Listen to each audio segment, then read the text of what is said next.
I've played WarThunder for almost 10 years.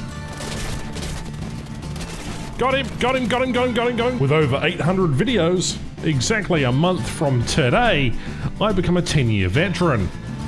Bang, bang, bang, bang. So join me as we explore some of my favourite vehicles WarThunder has to offer.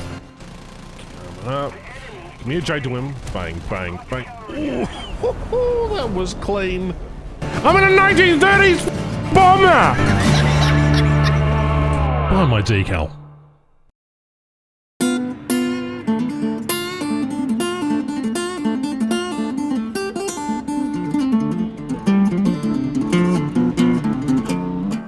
G'day, I'm Ash, and in my pursuit of showcasing some of the rarest vehicles, and obviously some of the more unique vehicles WarThunder has to offer as I'm becoming close to becoming a 10-year veteran in this game, this popped up on my radar for several reasons. One, it has 90 rounds of ammunition between two 20mm Chauvet cannons, which do not do a lot of damage.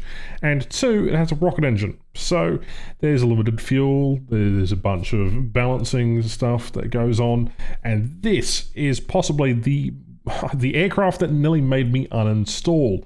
Introduced in updating Raining Fire as a reward for the 2020 Wargame Strategist event, it's available in the marketplace. The only interesting thing about this fighter is the fact that it's got fuel tanks everywhere, and it's a rocket-powered aircraft. The 20mm cannons do not do any amount of damage whatsoever. With only 45 rounds per gun, you're limited to what you can attack, what you can shoot at, and then you've got limited fuel as well. So if you're going against enemies that have a bit more endurance than you, or a bit more fuel time, you really need to sort of pace yourself and put yourself in the perspective of an ME-163 pilot. Except the ME-163 is a better aircraft. Now, to point this out, let's chase down a couple of aircraft that are below us here. An F-7F and an F-2G. You know, you're pretty easy pickings, right? Both armed with 50 calibers, and the F-7F probably has cannons. The F-2G is a good, easy target for you to really just first engage. This thing's nicknamed the Devil's Broomstick. It was one of the world's first rocket-powered aircraft, and it's just god-awful when it comes to top speed. Can't go above 780 kilometers an hour. Get a couple of good hits on this F-2G when I get a kill assist. Interesting. Notice how much ammunition I used in that one burst. We're down to 24 rounds. We're going to try and put something on the F-7F. No, we didn't even get a hit on him because he dies by the time we get anywhere near him. So, time to return back to base, rearm with ammunition, get some more fuel, and we've done that, and now we're basically engaging two aircraft at once. There's an F-84B which should be able to catch us, but when I slap this thing in 100% throttle, it just climbs like no other. So using the ME-163 trick, we then pull off the throttle when we go back to roll around again. Hopefully the F-2G doesn't really notice, and then we pull back around and attack from a diving position. Now the issue is that rudder isn't big enough to really control the aircraft at higher speeds, so you're having to mitigate whether or not you can escape, or whether or not you can actually do any damage, because they actually nerfed the flight model of this thing relatively late into its introduction, and so whether or not you could actually do anything now is, well, as you can see here, that's about the maximum amount of damage I can do in one burst, with leaving myself enough room to go and attack another fighter. So yeah, whereas you used to be able to dance with 262s no problem, about 700 kilometers an hour, and just fully fly around like a broken UFO, can't do that anymore. That P-51 should be dead, completely dead, but again, another fucking kill assist. It is what it is. I've got 8 rounds left, so we can put one more burst down. Hopefully help the team out. Well, I had a skill issue and basically missed all my shots. That or I had Australian internet issues. One of the two. I'm going to blame the skill issue. Now back to base, rearm again. Except that sometimes this thing can be really finicky because it doesn't want to slow down, and occasionally you can knock yourself out by just touching the wheels down. Anyway, next game.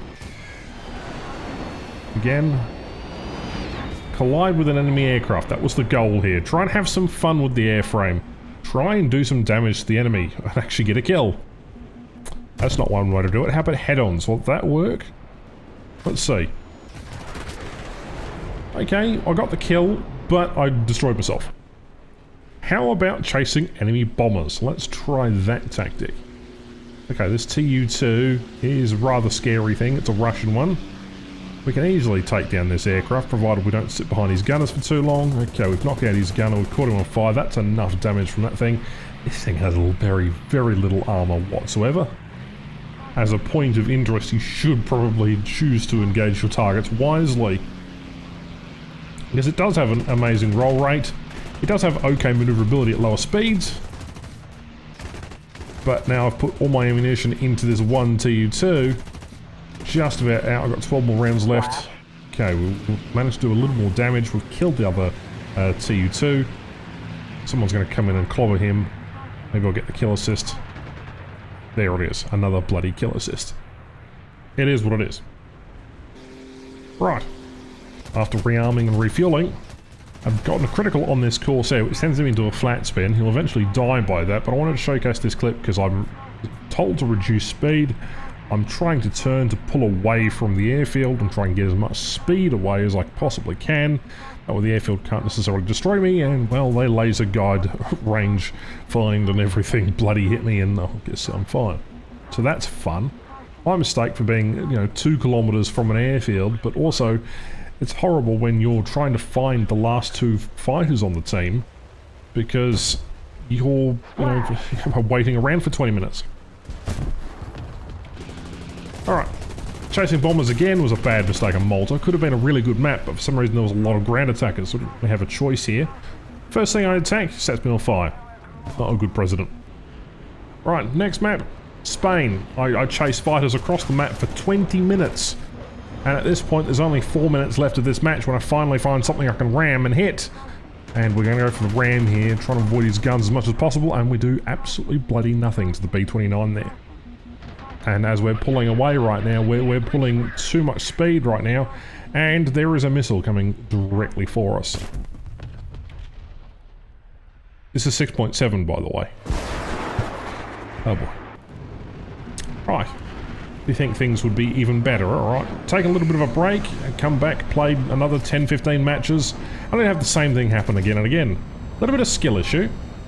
I don't know whether it was that or necessarily that the teams were particularly feisty, but Friendly comes out of nowhere to basically destroy this 262, which was off the side of the map, attacking Granny. It's off the other side of the map. Here, look, I'm going to pan to where all the enemies are just in a second.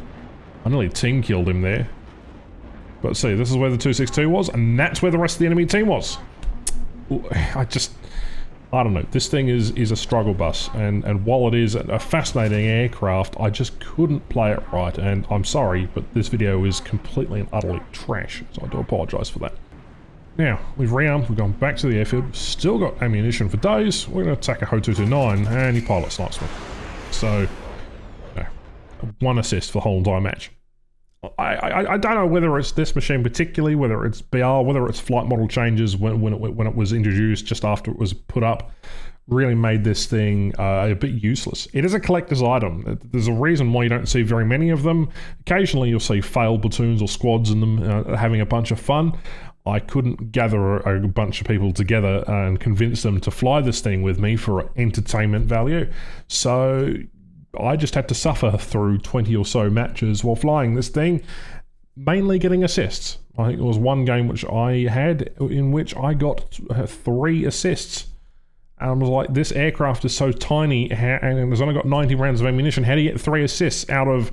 I just gave up and nearly uninstalled after that. So yeah, I don't know. 6.7, rank 4/5, it just...